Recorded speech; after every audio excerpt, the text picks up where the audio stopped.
All right. Hello, everyone. My name is Anthony Campolo. I'm a developer advocate at StepZen, and today I'm going to be doing a StepZen 101. So we're going to look at the main capabilities of StepZen, especially their custom directives and how to use each of them and combine them all into one project. So if you've never seen StepZen before, this will be a really great way to learn about it and get an idea of kind of a wide variety of things it can do. And if you have seen StepZen before, then hopefully you'll see something that you haven't seen before. Just to give a quick overview of what we'll be doing, it's going to start with just some mock JSON data. And then we're going to connect to a REST endpoint, a GraphQL endpoint, and then we're going to spin up a database on Railway, of course, and then connect to that database with the DB query connector. So that's going to be kind of the main outline of what we'll be doing. And if you have any questions, feel free to put them in the chat. All righty, let's get going here. Cool. So I have a little gist here, but I'm going to end up putting this all in a repo that I can link to later if anyone is curious to kind of learn more. So the first thing we're going to do is we're just going to create a blank project. I always like to do these examples starting kind of basically from scratch, so you can really get a sense of how you make a project like this. So first thing we have is just going to be a project with a single folder, and that folder is for our schemas, and we're going to have multiple different files that will have our different schemas for each of the different connectors we've got. And then we also have an index.graphql file that's going to be the way that we stitch all of these different files together. And let me just do that should be good.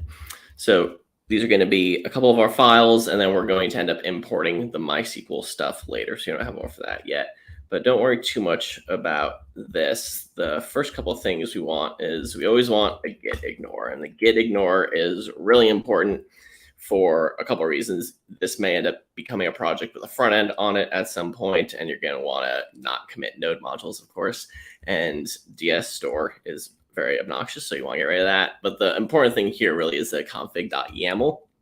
And this is what's going to hold your API keys.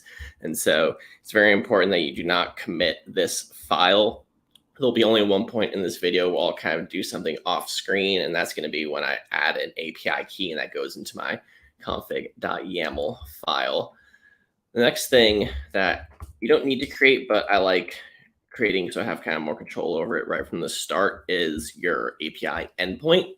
What this is going to do is this is going to deploy your own endpoint that is hosted by StepZen, and it's going to live at a domain that is based on your account name, and then you can create whatever endpoint name you want. So it usually has some sort of thing / and then another thing. So I just always do API and then whatever the name of the project is, which is StepZen 101.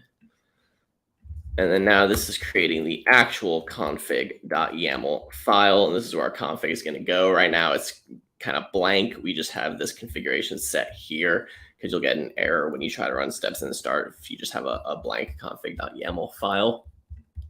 And then here we have our index.graphql.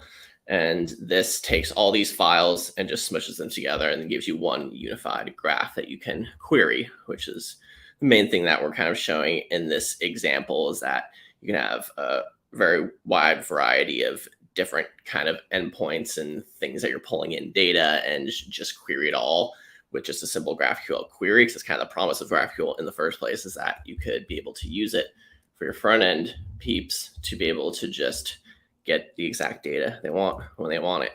Now this is going to kick off our endpoint, but it is going to give us an error. And the reason for that is because we don't have any queries yet. And the first query we're going to define is going to be with our just mock JSON data. This isn't going to use any directives at all. All it's going to do is do a single query that's going to return this object that we're defining here.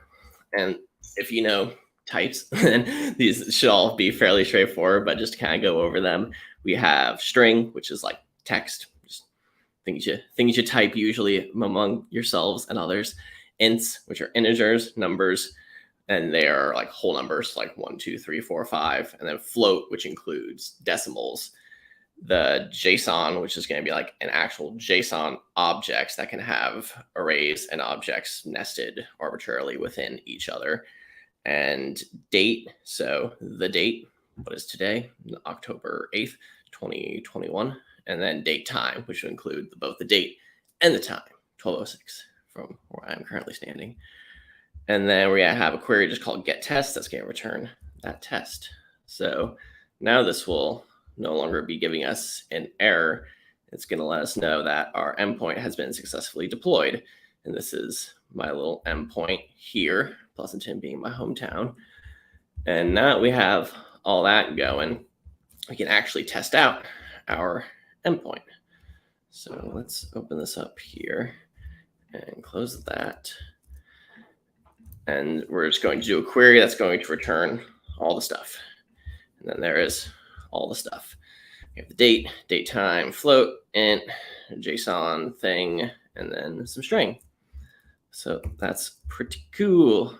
Now that we got that going, let's actually connect to a REST endpoint. So this is an example from our docs. We're going to use the cat API to return a cat, because who doesn't love cats?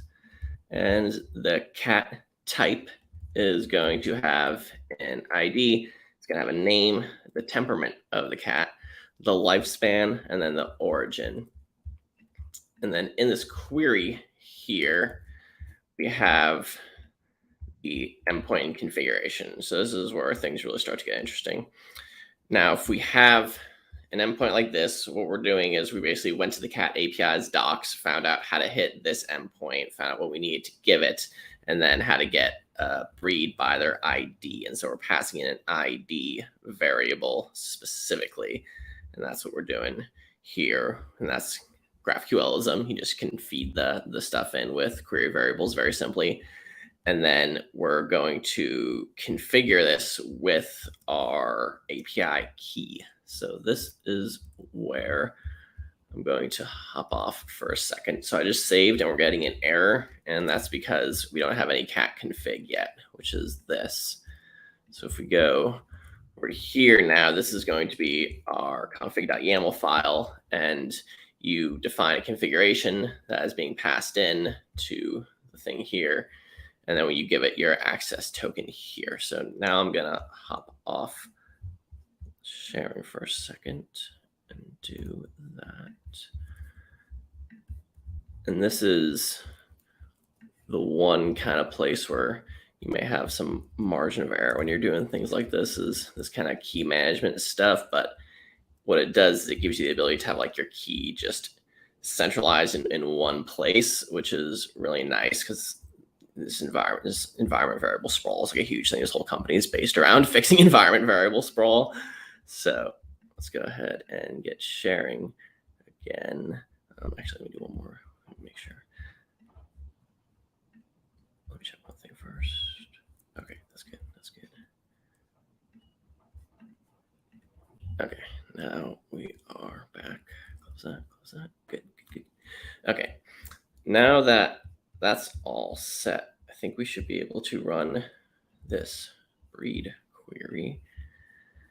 All right, now what we're going to do is we're going to do this query, and we're going to do all that stuff that we already defined. And there we get back. So we're passing in this ID here, which is telling the specific breed, and then you get back name, origin, and all that. So that's how you do a REST API. Now, next thing we're going to do is a GraphQL API. And this is one thing that's actually fairly new, and I've done a couple streams already showing like all sorts of things you can do here. So this is just going to do the Rick and Morty example right now. And if you're curious to see more, check out some of our last couple of videos.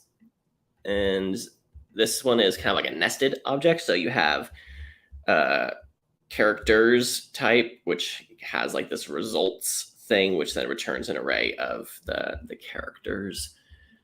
And then for this, the directive is very simple because all you're doing is feeding it a single endpoint. That's the great thing about GraphQL. You have this one endpoint that you can hit, and this is the Rick and Morty GraphQL API. So all you have to do is give it just that endpoint in the @GraphQL directive, and everything else gets handled.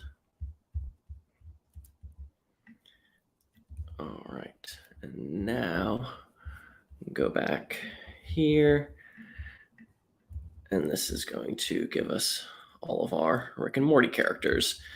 And we're getting the ID, the name, and then the image. And each image is just a string with a JPEG in it containing our characters. Okay. And if you're curious to see more of this stuff, what I'm showing, a lot of it is from the docs. So this is our homepage, StepZen.com. And then if you go over to the docs here and connecting backends, the connect REST service goes through some of the things that I did, and then includes some additional steps as well. And then the connect to GraphQL API includes the Rick and Morty one that I'm showing, and then it also has things like the how to authenticate with GraphQL API as well. So be the same thing where you pull in a config.yaml file and then bring that all together so you can do your queries in a protected way. And this also uses examples from Storyblock and Fauna. So we have lots of different integrations here in the docs. And then over at StepZen samples, we also have a lot more examples as well. So we got a pretty good chunk of material now showing lots of different things that you can do with the product, which I'm really excited about. And if there's anything that you see that we don't have that you think would be good to add, just let us know. And then also we've got Hacktoberfest going on. So if you check out our issues, we have a bunch of Hacktoberfest labels. And same one for this. It's the StepZen Nuxt and the StepZen SpaceX GraphQL. So check those out if you get a chance. Okay, now back to this. So far we have defined this test interface and test query. We have defined a breed type and connected it to a REST endpoint. And then we have characters and character type and connected it to a GraphQL endpoint. And then we're able to query all of them at the same time if we want. So if we go back to our pop-up here and take a look at the Explorer, we're going to have all of these that we can search for. And if let me just move this over here. If we have all of these things, we can do get test, and grab all of these, and then we can grab characters and then the cat as well. And if we do all that, we can do a query, and now we're getting everything just in one result. So we're going across different types of endpoints and then normalizing it into this one GraphQL endpoint for you. So it's really powerful stuff in terms of getting you like a huge wide range of data that you can all pull in together. So it's pretty cool.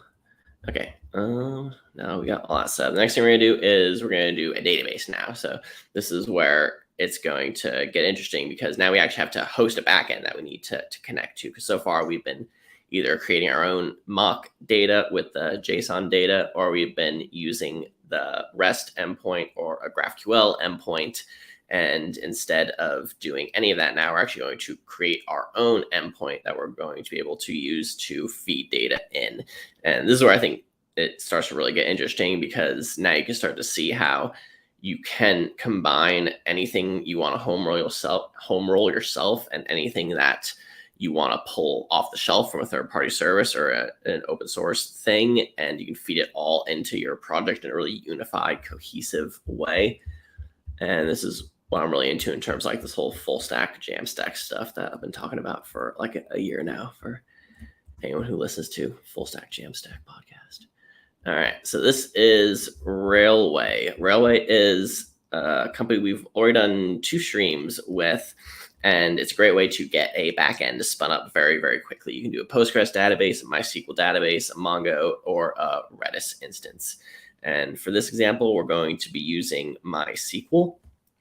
And this is going to give you a MySQL database spun up and then also give you a connection string so that you can connect to it. And we're going to use a tool to import this information directly into our project. And there's a couple different ways to do this. You don't have to necessarily use the StepZen import. Whoa, that doesn't usually happen. And let me try that again. Okay. This was my old project that I already had set up. Let me just delete that thing. And then try this again. All right, cool. Great. Oh, no. Okay, so it's just rate limiting me right now, so that's fine. Let's check out kind of what we're going to do here. We're going to create a table and then seed it. And then after that, we're just going to do a select query to make sure that all worked. Let's see.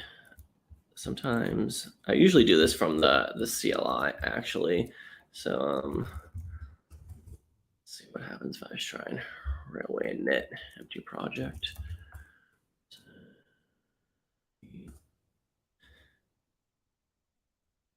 Cool. And then we can railway add, and then this will let us add any plugin we want.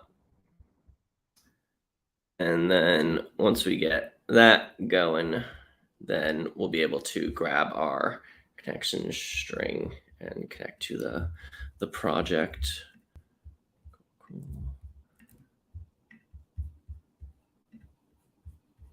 All right. Okay, interesting. So that's fine. Okay. We are having some technical difficulties, folks. Okay, I'm assuming that's probably going to keep not working. So, yeah. I should have kept the other one around, and I could have hit that one. All right, well, let's change courses here. And actually,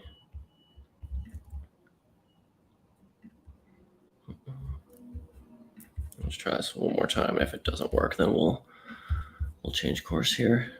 So there's, if you want to see an example of this that we did in the past, you can check out. We did deploying railway applications here, and then connecting to MySQL database over here. It looks like we got this up and running now. All right, cool. I knew they wouldn't let me down. Okay. Now we are going to use the MySQL just client to connect. So one of the nice things is that once you get your database set up, you can then just copy this command right here and get going. And I'm going to tear down this database after the fact. So I'm exposing my password here, but this is just going to be a quick project that we're going to tear down after the fact. And then now we got that set up. We're going to run this command to create a table. Let's create a countries table. And then we're going to insert values into it like so. And then we're going to run this select command to make sure we got the data in the database. Alrighty, we are up and running. Now that's all good. I'm going to stop my StepZen server over here and do the import MySQL command. And it's going to ask us for a couple pieces of information. And first, it's going to ask us for our host. Now, it's important that when you give it the host, you need to also include your port. Don't forget, that's something I used to mess up here. So we're going to do that as a host with the port number. And then the database name, if you're doing this on a railway, these will be the same for you, but you can do this with any kind of MySQL database that you want. That's going to be railway and then root. And then we're going to grab the password right here. Okay. And now it's going to introspect it and generate a schema and then put it, and also you can see our data here if you want to just kind of look at it in a a nice little GUI here. Okay, well, we'll just move on from that. And now we have this MySQL here. And this is MySQL.GraphQL. And we got our countries type and a query. So the @db query has a type MySQL, table, and then configuration. And then the configuration was also created from what we imported originally. And what this is basically do is just going to run essentially the same query that we did before, like the select star from countries, and give us back all of the data. So let's do this query here and open this up. Okay, and make sure to start again. Okay. And once we get that going, then we're going to run this get countries list. And then there's our data from our railway MySQL database coming through. All right, now mega query. Now what we're going to do is we're going to run this one query. That's going to be all the things and all the things we get back. All right, so that is kind of StepZen in a nutshell. Now there's a whole bunch of things I didn't show. There's like the @sequence directive, which lets you chain queries together. There's @materializer, which lets you link different types and objects together. And there's a bunch of other stuff, especially with the curate APIs that's coming down the pipeline. But in terms of like getting a mental model of what StepZen is, of what you can kind of do with it, this is, I think, a good example of like the three, I think it was like the big bucket capabilities in terms of REST endpoint, GraphQL endpoint, database. And we didn't show that we could also do this with Postgres instead of MySQL, and we could do it with MongoDB. And then for GraphQL, it's just you think of all the GraphQL APIs that exist now. It's just massive. And then the whole suite of older REST APIs or new REST APIs. So essentially anything that you can possibly think of, you can pull into a StepZen project. And it's really fun to work with as well. So that is pretty much the whole presentation. If you want to find out more, you can check us out on stepzen.com. And then our Twitter is, I think, StepZen_dev. And then that is also our Twitch as well, StepZen_dev. And yeah, and that's me right there. All right, so that is the whole presentation. And then my name is Anthony Campolo, and you can check me out on Twitter and GitHub and anywhere as AJC Web Dev. All right. Thank you so much for watching.